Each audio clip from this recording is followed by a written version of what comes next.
আমরা বান্দরবনের বর্তমানে যে রাস্তায় আছি এই রাস্তাটা অনেকটা দার্জিলিং ভিউর মতো।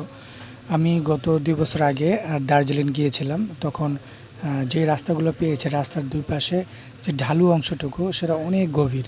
ঠিক এরকমই একটা গভীর বান্দরবন শহর থেকে খুবই কাছে বাকিছড়া এই জায়গাটার নাম। তো এই জায়গাটার রাস্তা থেকে দুই পাশে এতটা গভীর যেটা আমি আসলে ভিডিওতে দেখাতে পারতেছি না। কোনোভাবে যদি বাইক ডাইনে বামে চলে যায় তাহলে আর বাঁচার কোনো উপায় নেই। তো এইখানে এই রাস্তাটা সর্বোচ্চ ৭ থেকে ৮ ফিট চড়া হবে এবং এখানে আমরা একটা টিম আমরা এসেছি প্রায় ৪টা বাইক, ৪ জন কাপল, এবং এই রাস্তাতে আমি ২ মাস আগে এসেছিলাম।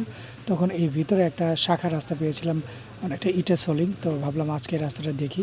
আমাদের সাথে যারা এসেছে তারা এই রাস্তায় বসে আছে, তারা ভয়ে আসতে পারতেছে না। তো এখন আমি চাচ্ছি যে এই রাস্তাটার ভিতরে গিয়ে দেখি কি আছে। তারপরে আমরা আবার আগের সলিং রোড দিয়ে মানে পিচডালের রোড দিয়ে সোজা বান্দরবান শহরে ঢুকে যাব। তো এই রাস্তাটা দুই পাশে দেখতেছেন খুব উঁচু উঁচু বাগানের মতো, কিন্তু এই পাশের যেই রাবার বাগান, প্রচুর রাবার বাগান, সেই রাবার বাগানের ভিতর দিয়ে এখন আমরা যাচ্ছি। আসলে কোথায় যাচ্ছি গন্তব্য জানা নেই, তাই একটা ভয়ে আছি বা ভয় কাজ করতেছে। তো এখন যেতে যেতে সামনে যত যাচ্ছি তত ঢাল। আর সত্যি তো বলতে কি কোরবানি ঈদের দিন আমার পায়ে গরু আঘাত করেছে, গরু লাথি খেয়ে আমার পায়ে প্রচণ্ড ব্যথা। তাই ঢালু রাস্তা থেকে আমি বাইক ঘুরিয়ে আসতে খুব কষ্ট হবে, তাই আমি নিজে বাইক থামিয়ে খুব টেনশনে চলে গেলাম। এখানে কাউকে পাচ্ছিলাম না।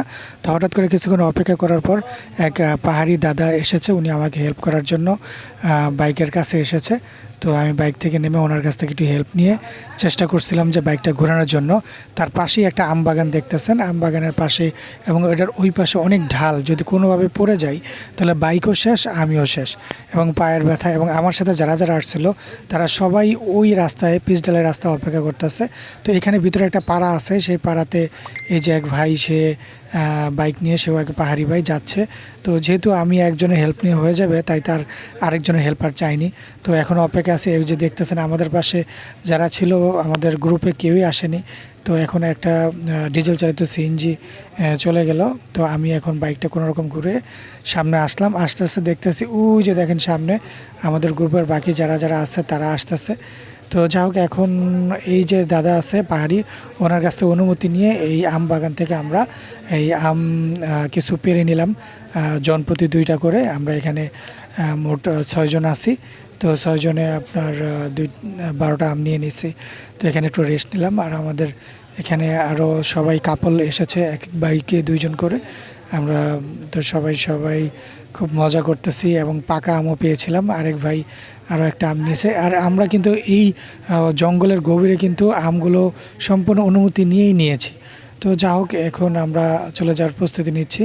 তো এই জঙ্গলটা যদি বা জঙ্গল না হোক, ওই যে পিচডালের রাস্তাটা যেটা দার্জিলিং ভিউ বললাম, সেই রাস্তার আরও কিছু ভিউ আমি পরবর্তী ভিডিওতে শেয়ার করব।